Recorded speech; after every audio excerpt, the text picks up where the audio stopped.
Muy buenos días. Una disculpa por una rodilla lastimada.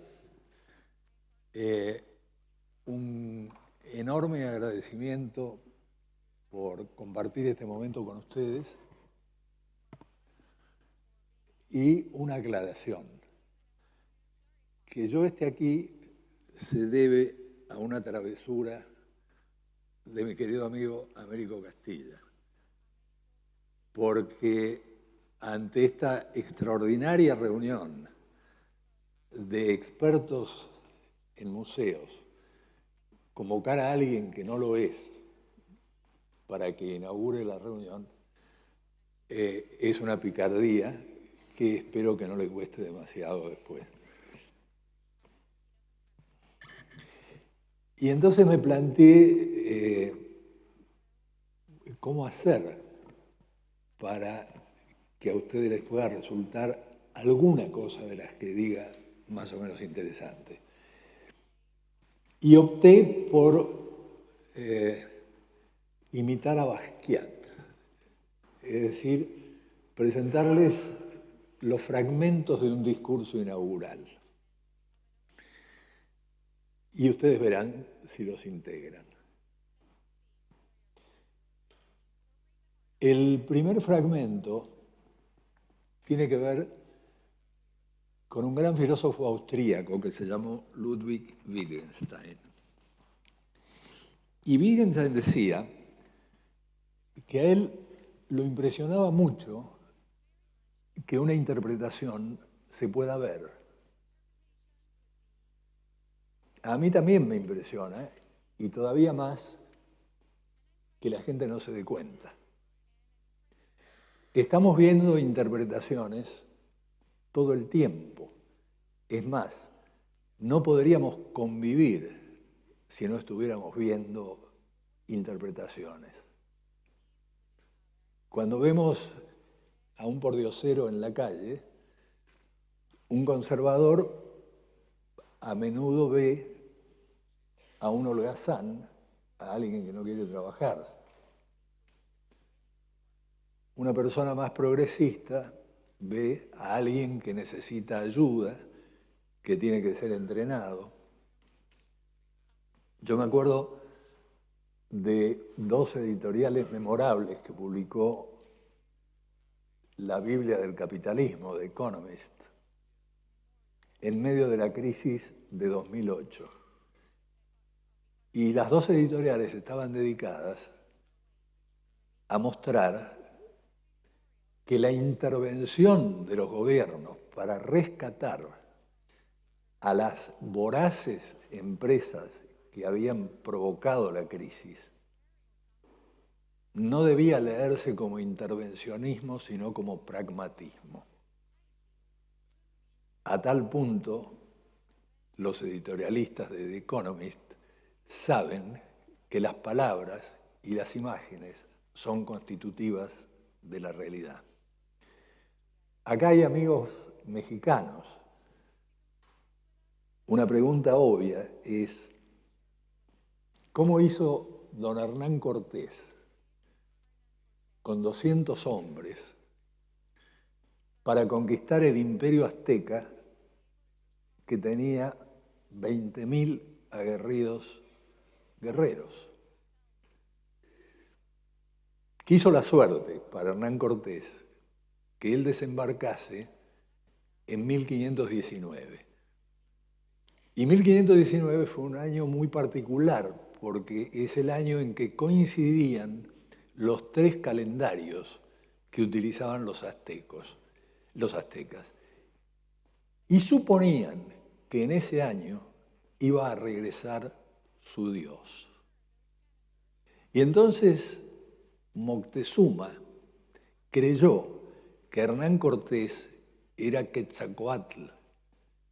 Y Hernán Cortés no hizo nada por desmentirlo. La pregunta wittgensteiniana es, ¿a quién veían los aztecas? ¿A Hernán Cortés o a la serpiente emplumada? Veían a la serpiente emplumada, para suerte de Hernán Cortés. Tal vez pocos escritores contemporáneos han entendido mejor este tema que nuestro Jorge Luis Borges. Hay un cuento famoso de él, que imagino la mayoría de ustedes conoce, que se llama Funes el Memorioso. Lo que la gente suele recordar del cuento es que Funes era un paisano uruguayo que se cayó del caballo y se pegó un golpe tal que a partir de ese momento podía recordar absolutamente todo, registraba todo lo que sucedía. Y la gente cree que esa es la clave del cuento. Y se equivoca, la clave del cuento está en otro lado. Está en una frase de Borges, donde dice el problema de Funes era que no podía pensar. Borges era muy buen lector de William James, y William James había escrito que el principal trabajo de la memoria es olvidar. En otras palabras, para interpretar necesitamos premisas, necesitamos organizar nuestro pensamiento, necesitamos seleccionar. Si no lo podemos hacer, nos enfrentamos a un caos inmanejable que era precisamente lo que le pasaba a Funes. Doy un salto todavía dentro del primer fragmento para preparar lo que después va a ser el último. En 1804, esta vez un filósofo alemán que se llamó Hegel, escribió unos manuscritos que no se conocieron hasta un siglo y medio después. Por ejemplo, Marx no los leyó, donde criticaba a Kant. Y criticaba a Kant porque decía, Kant parte del individuo y de la idea del deber ser, en alemán, Moralität, sin darse cuenta que antes de deber ser, somos.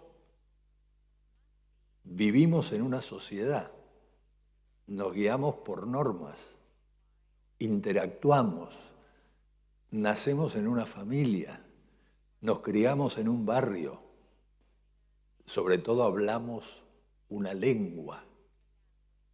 Como decía Wittgenstein, un lenguaje privado no existe. Y todo eso nos va constituyendo como somos y como son nuestras instituciones, nuestras organizaciones. A este es, lo llamaba Hegel, ética concreta, ética objetiva, Sittlichkeit. Y es lo más próximo a lo que yo llamaría, en este contexto, cultura. Y así como para la física el problema central es investigar cómo está compuesta la materia,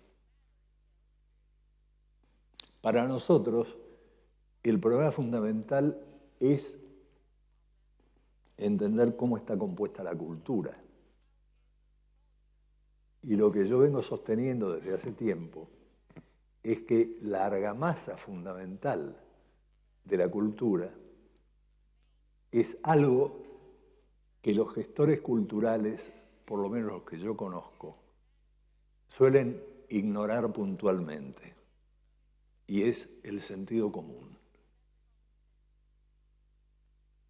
Curiosamente, y abandono el primer fragmento, curiosamente Kant, que criticaba al sentido común en nombre de la razón, le reservaba, sin embargo, un espacio muy importante Si ustedes leen la crítica del juicio de Kant, él reserva el lugar del sentido común a la experiencia estética, porque dice, es una experiencia en que el individuo gusta de algo, pero da por supuesto que a todos los demás les pasa o les puede pasar lo mismo. Tanto es así que unos años después Federico Schiller va a politizar esta idea de Kant, que no era para nada política, y va a decir que justamente eso es vivir en comunidad.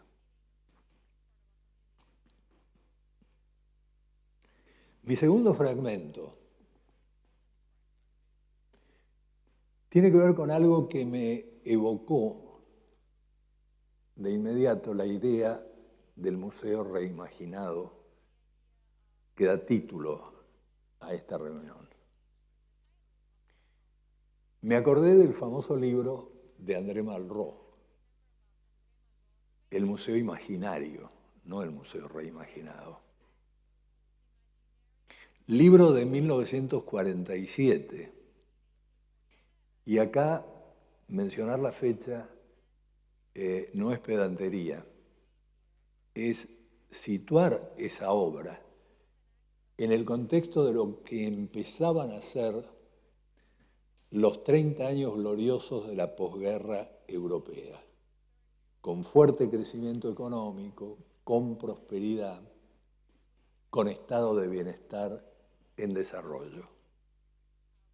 En ese contexto, Malraux, que a pedido de Gaulle inventa el Ministerio de Asuntos Culturales, en ese contexto, Malraux se desinteresa por los museos del siglo XIX y sus grandes edificios, porque piensa que la actividad cultural está en un desarrollo tal que esos museos pertenecen al pasado y que en lo que hay que pensar es en el museo imaginario, que es un museo sin puertas, sin paredes, sin ventanas.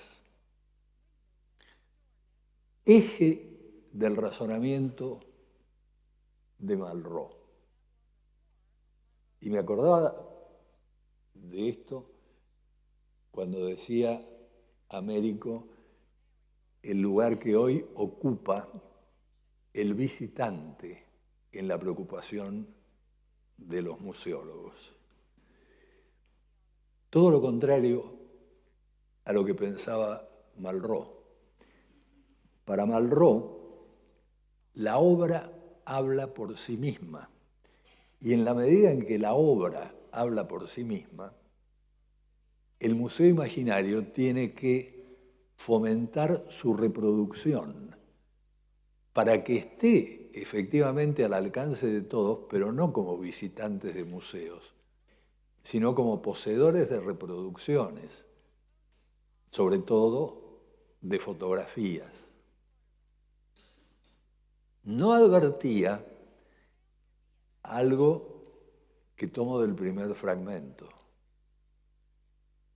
Una fotografía es una interpretación de una interpretación, porque hay un elemento, por ejemplo, para no complicar mucho la exposición, hay un elemento que una fotografía no puede apresar, que es el tamaño, salvo excepcionalmente. Hay hoy en día reproducciones a escala 1:1, pero no es eso lo que tenía en mente Malraux. Lo que tenía en mente Malraux era la posibilidad de universalización del placer estético a través de las reproducciones. Y no nos olvidemos que esta obra de 1947 es casi coetánea, lo mismo que su ministerio, con la Declaración de los Derechos del Hombre de 1948 de las Naciones Unidas, que establece en uno de sus artículos el derecho cultural, es decir, el derecho de todo ciudadano a tomar parte libremente de la cultura de su comunidad.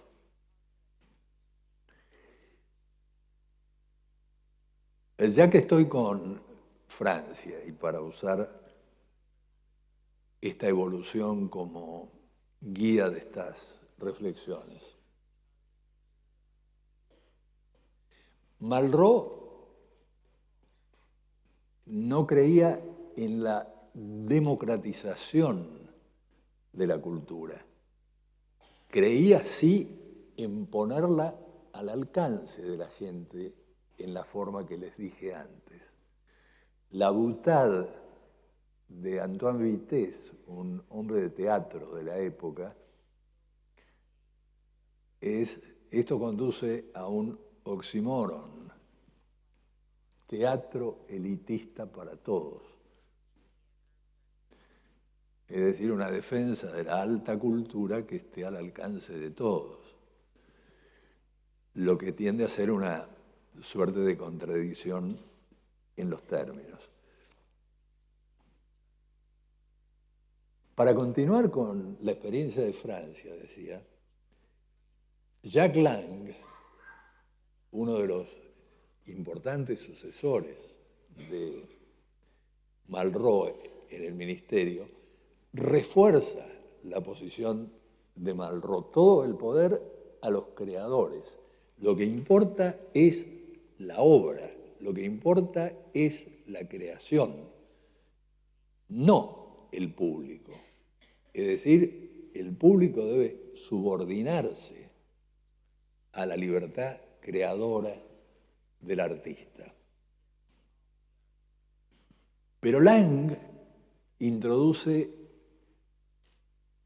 un elemento que hasta ese momento estaba ausente, y es la reivindicación de las industrias culturales que se están multiplicando. La radio, el cine, el disco, los comienzos de la televisión. Y estamos frente a lo que uno llamaría la paradoja central de la estética. La cultura, como yo les decía antes, tiende a unir. El arte tiende a diferenciar. Jean-Luc Godard lo dijo muy bien. La cultura procede de reglas, el arte procede de excepciones. ¿Cómo compatibilizarlas?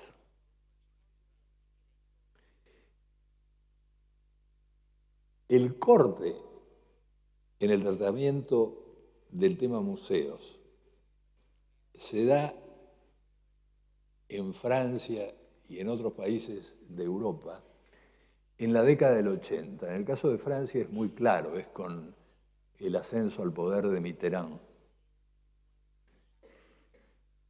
Y viene la gran renovación arquitectónica de los museos, cuyos símbolos por excelencia son, por una parte, el Centro Pompidou y, por otra parte, el Gran Louvre y su gran pirámide.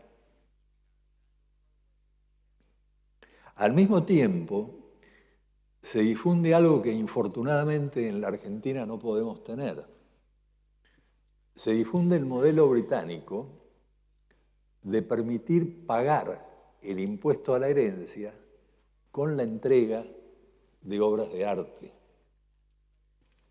Esto va a estar en la base de colecciones como la de Picasso y otros grandes autores contemporáneos, sobre todo. En Argentina no lo podemos tener porque durante la dictadura militar se abolió el impuesto a la herencia y nunca fue restablecido a nivel nacional. Y se plantea el acceso al público con un gran debate acerca de si debía ser gratuito el ingreso a estos nuevos museos o no. Pero lo interesante, para introducir mi tercer fragmento, es que renovación arquitectónica, incorporación de nuevas colecciones, invitación al público a que concurra a los museos, los sacan, es cierto, de la postración en que estaban hasta la posguerra, hasta el comienzo de la posguerra. Pero ahí se advierte que con eso no basta, que con eso no alcanza.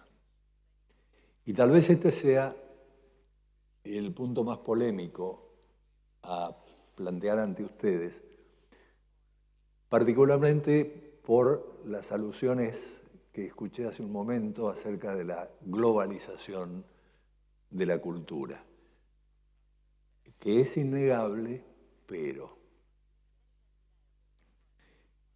lo que empezó a advertirse es que no bastaba con todo eso, porque no se podía tomar a los museos como un elemento aislado de la sociedad y de la cultura en que operaban. En otras palabras, que lo que se volvía primordial era la discusión de las políticas culturales, que esta era la matriz en la que debía colocarse cualquier discusión sobre el avance de los museos. Y desde luego estoy ciñendo acá lo que digo, sobre todo al caso de las bellas artes. Después voy a hacer alguna alusión a esto, pero por supuesto el museo como una interpretación que depende de las políticas culturales es mucho más fácil de entender si uno se ocupa, digamos, de los museos de historia y de cómo se organizan. Ahora, las políticas culturales vienen a complicar el panorama enormemente. Y vienen a complicar el panorama enormemente porque una política cultural tiene que proponerse fines. Y esos fines los dicta la lucha política. Y esos fines los dictan las ideologías. Tiene que plantearse objetivos de mediano plazo. Y acá es donde son llamados a intervenir los expertos. Y necesita recursos. Y aquí es donde se convoca a los administradores, que tienen que manejar los fondos. Y empieza a haber exigencias contradictorias. Exigencias contradictorias entre la libertad creadora del artista, los planteos de los administradores que tienen recursos escasos para asignar y el tema de la participación del público. Ahora, una política cultural, cualquiera ella sea, va de la mano de alguna idea del desarrollo cultural. Pero el desarrollo cultural es a su vez una interpretación. ¿De qué estamos hablando cuando hablamos de desarrollo cultural? ¿Estamos hablando de fomentar el desarrollo de la alta cultura? ¿O estamos hablando de fomentar una animación cultural basada en la idea de la universalidad de la capacidad de invención. Es decir, que todos los sectores sociales tienen capacidades creativas que deben ser estimuladas y desarrolladas. A la vez, cuando hablamos de desarrollo cultural, tenemos que distinguir entre los desarrollos culturales que llamaría espontáneos y los desarrollos culturales provocados. Como yo sé que ustedes van a dedicar bastante tiempo a hablar de las actuales tecnologías de la información, redes sociales y demás,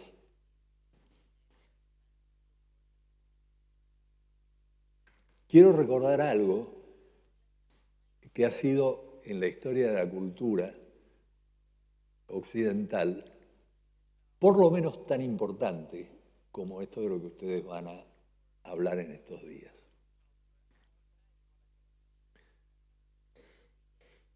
Hans Holbein, el joven, como ustedes saben, pintó muchos retratos de Erasmo de Róterdam. Pero hay uno en particular que es muy interesante a mis fines, porque aparece Erasmo sentado frente a su escritorio. En esa época, el estudio, el escritorio, servía a la vez de comedor y de dormitorio.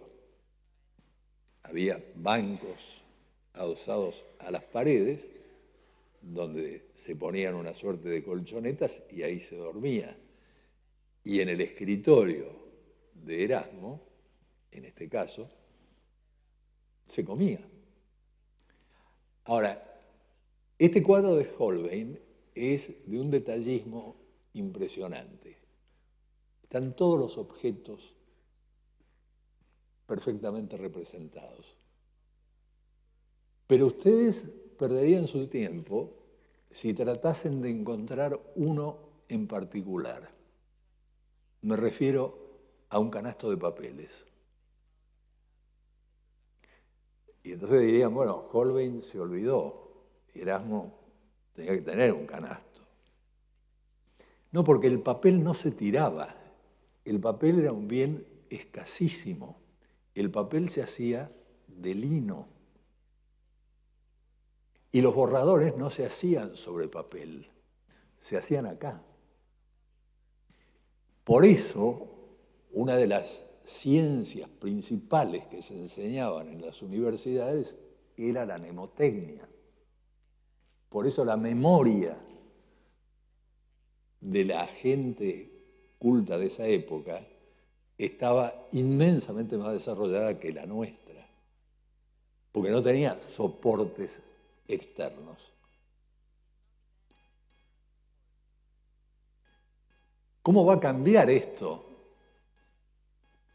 Creo que en el auditorio hay gente que viene de Gran Bretaña. Yo creo que el ejemplo fundamental para ilustrarlo es el crecimiento demográfico que se comienza a generar en Gran Bretaña y que es considerablemente amplificado porque se entra con el siglo XIX a un periodo de paz social y entonces vuelven los soldados que componían los ejércitos.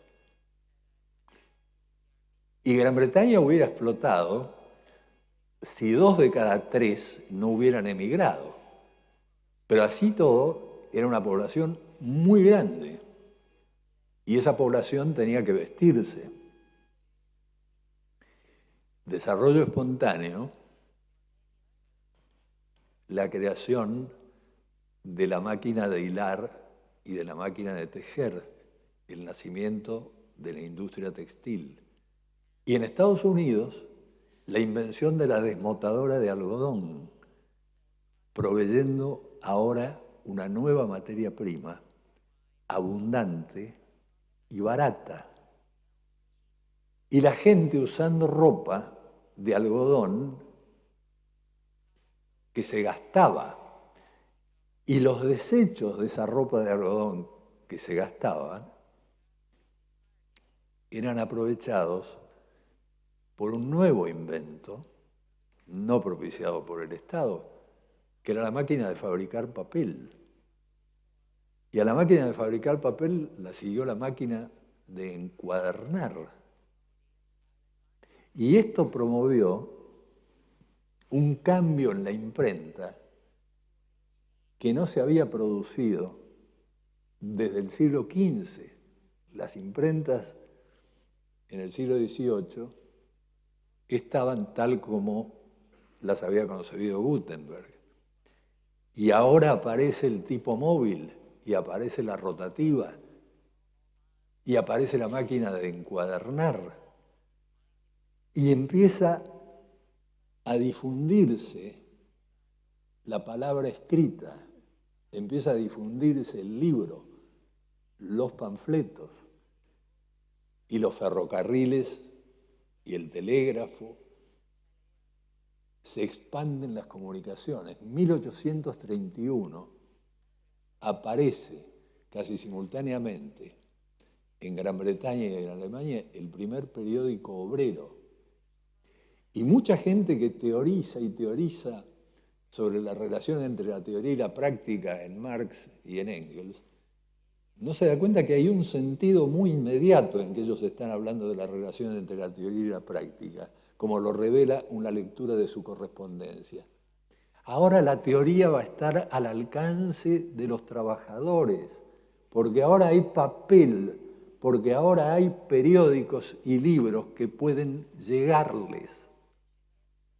Fíjense ustedes que la exigencia de Marx para autorizar la traducción del Capital al francés fue que se publicara quincenalmente en forma de folletín.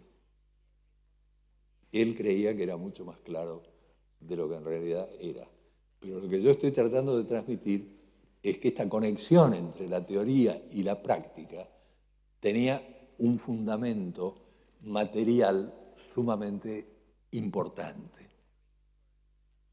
Cambiaron las maneras de escribir. ¿Por qué?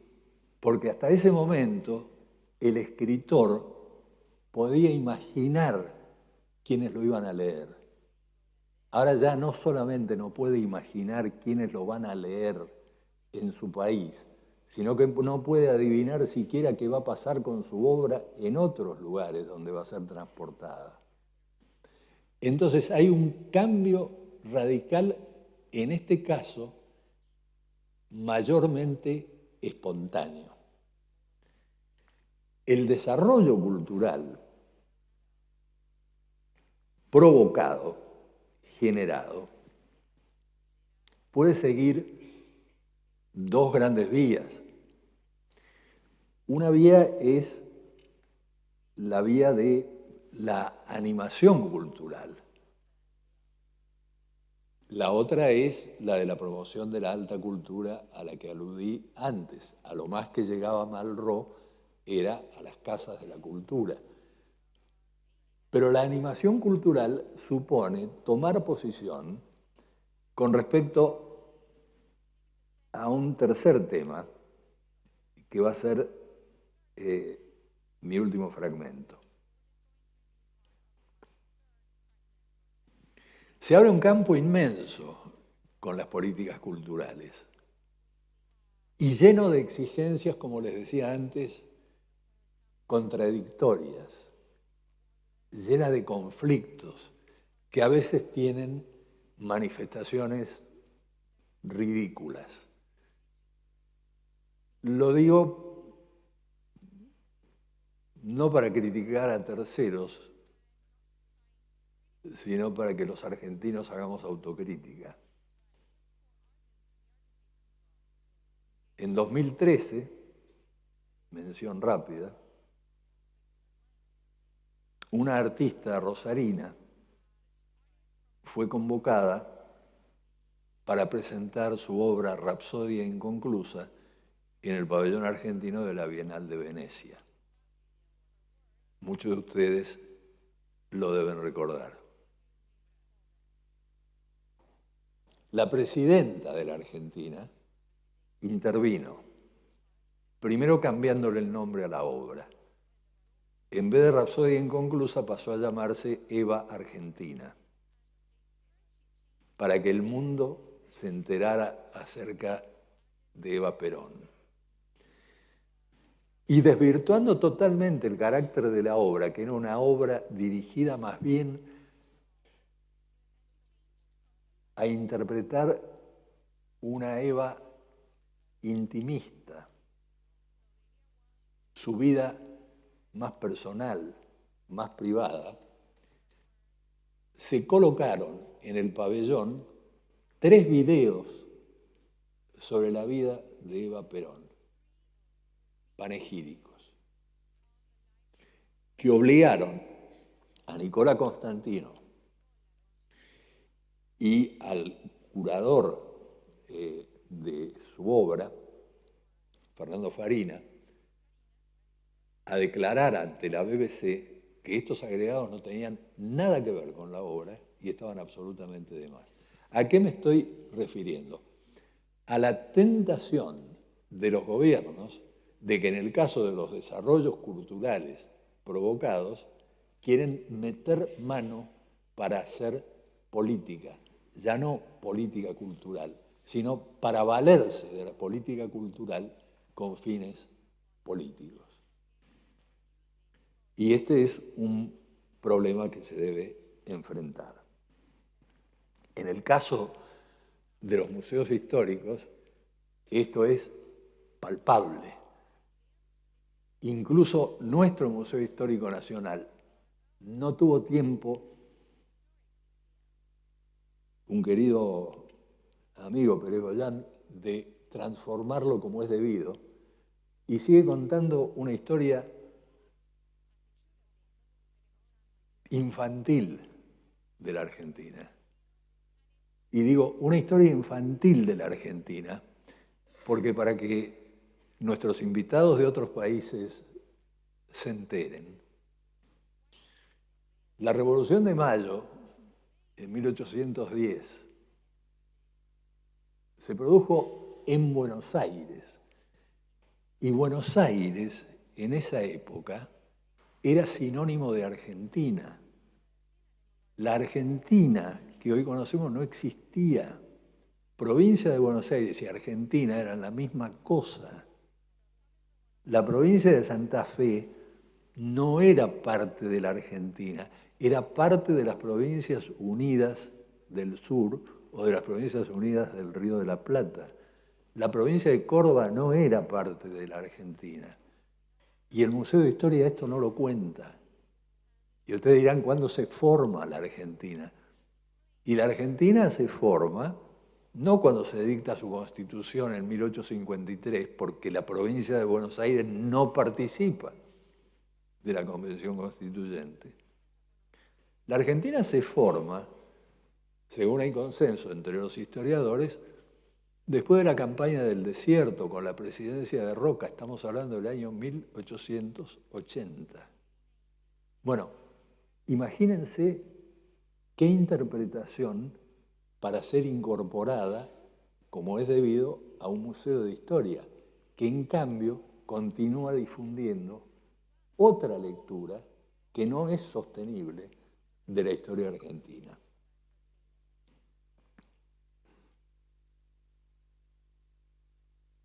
Decía que el último fragmento iba a implicar un regreso al comienzo. Y por el tiempo que me están marcando va a ser un regreso escueto, breve. Yo decía que la argamasa de la cultura es el sentido común. Para referirme a algo que empezó a conceptualizarse hace 24 siglos. Aristóteles decía, tenemos los que él llamaba los sensibles especiales y lo que nosotros llamamos los 5 sentidos. Dice, pero cada uno de estos sensibles especiales percibe una cosa, o el olor, o el tacto, o el gusto. Ahora, lo que pasa es que hay sensibles comunes que los combinan, porque si no, cada vez que yo viese algo blanco, pensaría que es azúcar, no sabría si es sal. Para diferenciar entre azúcar y sal, tengo que combinar la vista con el gusto. Y entonces Aristóteles empieza a hablar de sensibles comunes a los que llama sentido común. Tentación inmediata de decir es un sexto sentido. No, no es un sexto sentido porque no es igual a los otros. Tiene una característica muy particular. Es una facultad cognitiva distinta. Y esta facultad cognitiva se va a revelar cada vez más. Y obviamente es una historia que en 5 minutos no puedo ni siquiera resumir. Se va a revelar cada vez más, digo, el sentido común, no solo como una facultad cognitiva, sino como una construcción social. Y no hay un sentido común, hay muchos sentidos comunes. Y para terminar, una sola observación general y un comentario particular. Todos vivimos en la esfera del sentido común. El astrónomo que cuando sale de su casa le dice a la esposa, qué suerte que hoy salió el sol. No está abjurando de Copérnico. Cuando llegue a su observatorio, él sabe que el sol no gira alrededor de la Tierra. Lo que pasa es que está hablando un lenguaje de sentido común cuando está hablando con la esposa, no está hablando un lenguaje de expertos. Ahora, los expertos, en una parte muy acotada, hablan un lenguaje de expertos. Pero cuando ustedes llegan a su estudio, cuando ustedes llegan a su escritorio, dan por sentado que la mesa de 4 patas no se va a caer. Dan por sentado que van a encontrar papel para escribir. Dan por sentado que van a encontrar una silla donde sentarse. Y no solamente dan por sentado eso, sino que conectan sus saberes expertos mediante intuiciones y conocimientos de sentido común. Por eso Gadamer recomendaba una gran modestia epistemológica a todos los expertos, porque todos funcionamos con prejuicios, todos funcionamos con evidencias que damos por supuestas, todos funcionamos aplicando nuestro sentido común. En el sentido común popular, es cierto, hay un magma, es contradictorio, es una acumulación desorganizada, medio al estilo de Funes.